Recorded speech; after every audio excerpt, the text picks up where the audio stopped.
or his despair. I cannot in good conscience refuse. He led me into a dingy basement where a sour-faced Chinese woman presided over several tables, and a few couches with men and women, mostly Europeans, in various states of lulling intoxication. "This is an opium den!" I exclaimed uneasily. "The gin is good," he told me, and ordered us a bottle to prove his claim.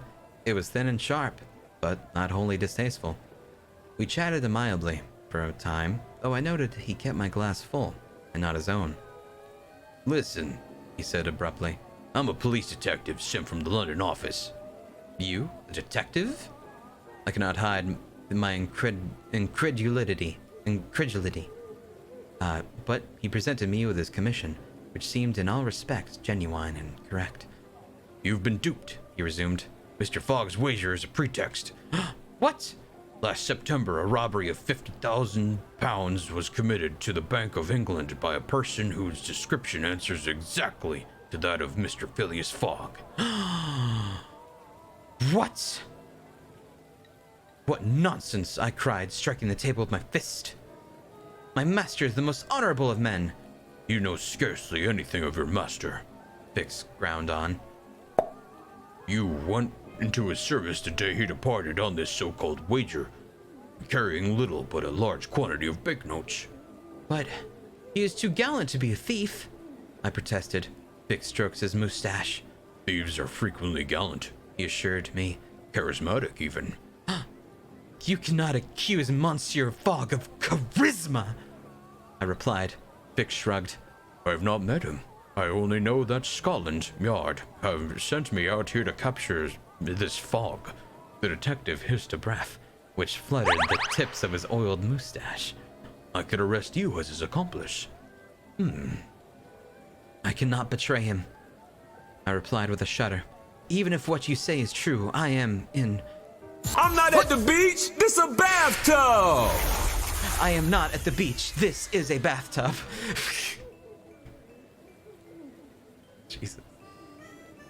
Thank you very much for your hot raid. Thank you very much. I hope you had a wonderful time. Also, Quinn, appreciate it, dog. My loyalty cannot be bought. I come from a village where they don't eat that kind of bread, monsieur. Fix pressed a pipe into my hand, and I unthinkably lifted it to my mouth. I'm an idiot. Why am I taking opium? And inhaled, before my brain caught up with my hand. The sweet smoke percolated through my lungs, and my head felt heavy. Opium. I breathed in accusation. The last thing I remember is the blurred and wavering outline of Fix's self-satisfied face as I fell upon the floor. Fug.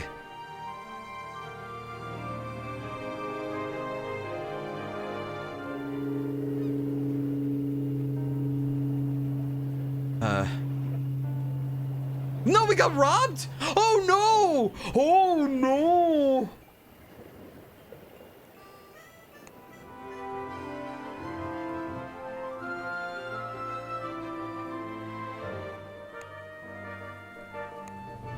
Going for free, fuck it!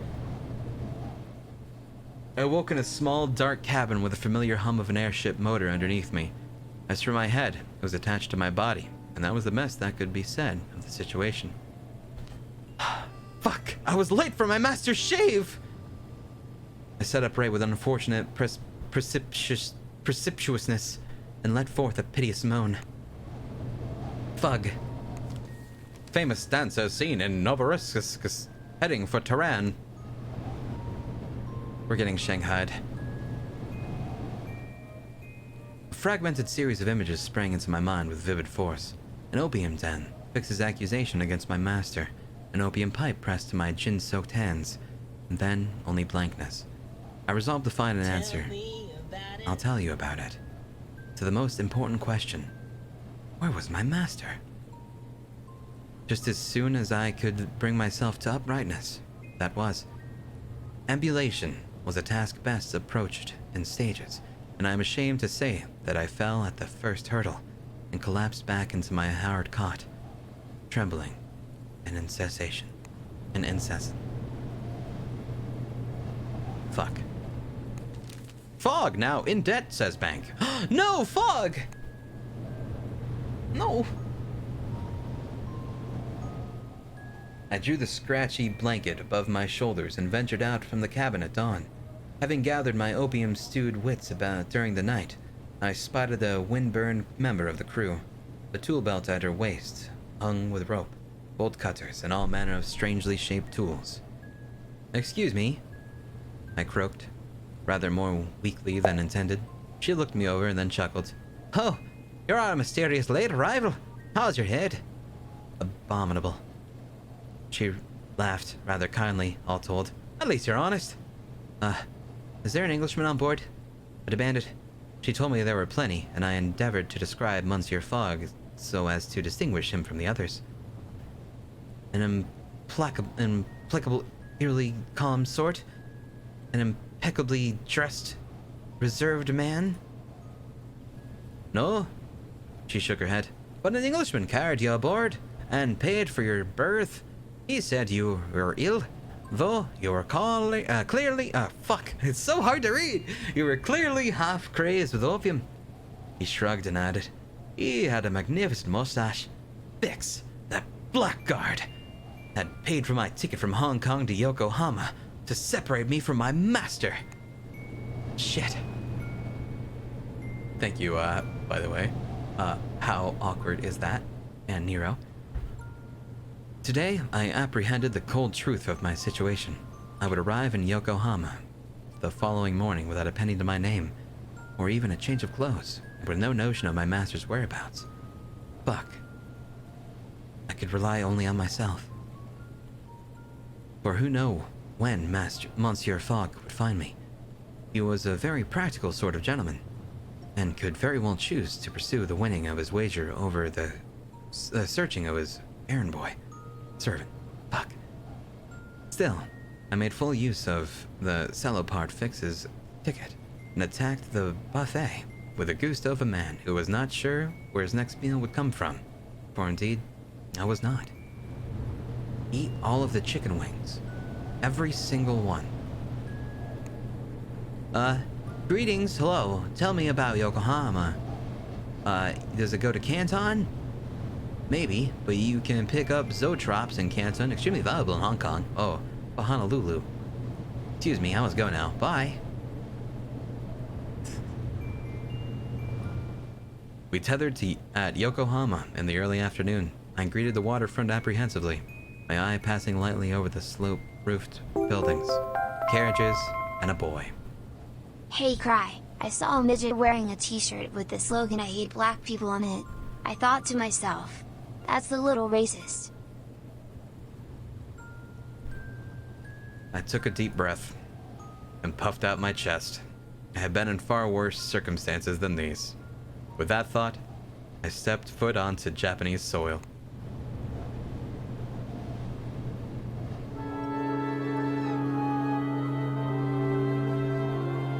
Did I put it to not game stream? Shit. Oops, my bad. Well, nothing happened. We're just in Yokohama. Don't mind me. A hotelier took pity on me and gave me a bed. Oh, that's nice of them. Master, hello? Oh, shit. Holy shit. Damn. Oh, California! I joined the circus. It was, in retrospect, the most sensible action I could have taken. Given my varied skills at acrobatics and clowning.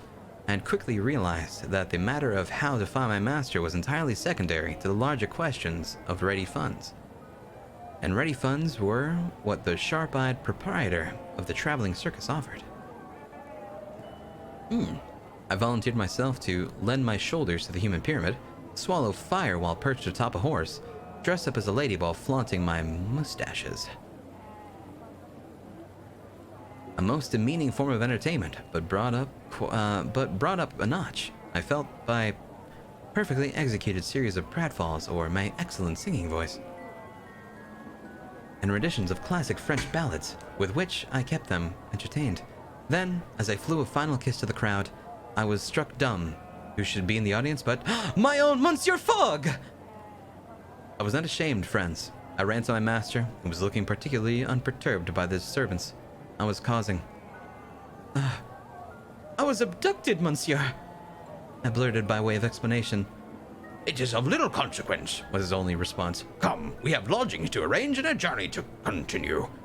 Oui, Monsieur Fogg, I agreed, counseling a hasty withdrawal from the ill-tempered glares of the circus performers and audience. That we do. I collected my pay packet and resigned my tenure after a single night. Wow.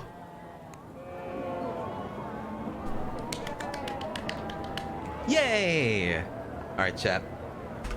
That's enough for me for this hot game. It was a dope heckin' game. But I think it's time for a pee break. This song is very, very calming.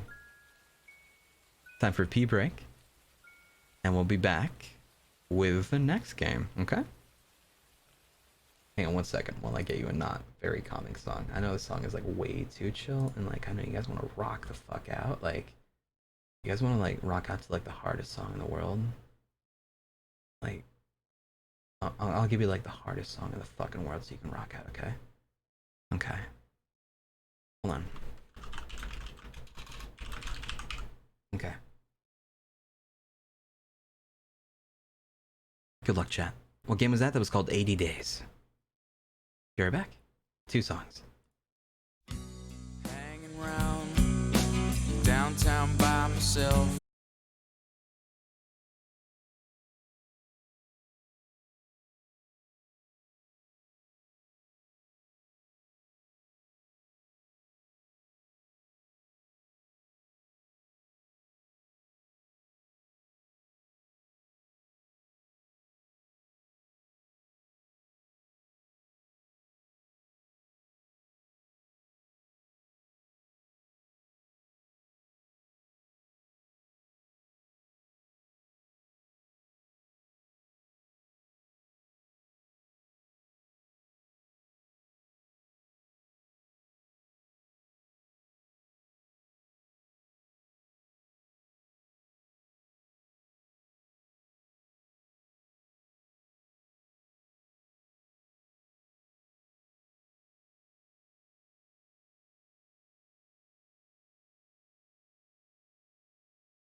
game or something like that, sometimes I like can't move my mouse off my main monitor, but like I technically am doing it because I can see invisibly what it's selecting on the other monitors. But it's just visually I can't get it on the other monitors. It's so weird. It is so strange. But I'm gonna invisibly open up this game again because I use computers a lot. And now I gotta somehow get it up here. Oh god. There we go. Okay. Now settings, I already tried that. It's some weird bug. But it's immediately okay as soon as I open this game back up again. It's so strange. What a Venly. Shit. What's a song that costs 45 cents? A song by 50 Cent featuring Nickelback. See, I like that one. That's a good one. Good shit. Thank you, man. All right, you know what? If that's the case, hang on. Welcome. I have one last idea. Let me turn on DS4 Windows. I usually hate doing that, but it might be the only chance of making our controller work here today, chat. PS4 Windows. Minimized. Alright. It's got the good color. Which is like a dark blue. Light blue is the normal color for me. And now you know. Thank you, WPC and Sid Kid. Hey, I think it's working. It is. Welcome. Streaming right now, yep. What? Oh. Hang on 1 second, chat.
You know, no matter how old you get, you'll always be a grandson to your grandma.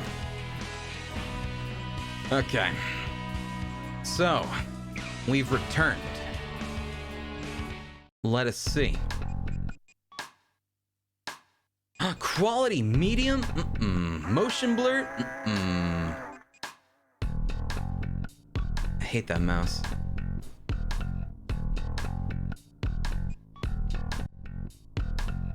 Alright. I'm gonna turn voices all the way up.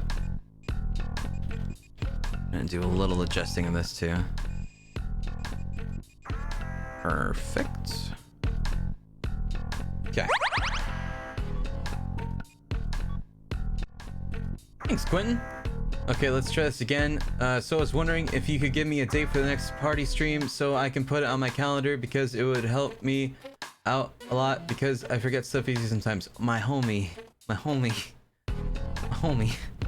I know he's excited, my dog, but my homie. We don't plan shit. We never plan shit. We're spontaneous. Like we're go with the flow improv boyos. We don't know what the hell we're doing on a Saturday until like 7 p.m. that day. I could not say with one determining factor when the next party stream is, man. I'm super sorry. It's just we'll get you when we do one. And if you aren't there when we do it, we'll get you in the next one, okay? It's okay. I know you's excited, but it's okay. Thank you. You're welcome. I love you!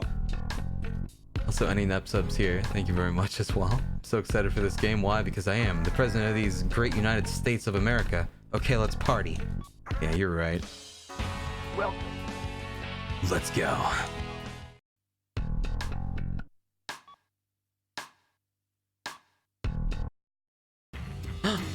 By the end of the first quarter of the 21st century. By the end of the first quarter of the 21st century, freedom was dead in America. Beginning with a large-scale military coup d'etat that erupted in various cities throughout the nation, the rebels seized power in all the central institutions of government. The entire nation appeared to have fallen completely into the hands of the coup d'etat forces. However, one final hope in opposing the coup d'etat forces remained. This final hope being the U.S. president himself.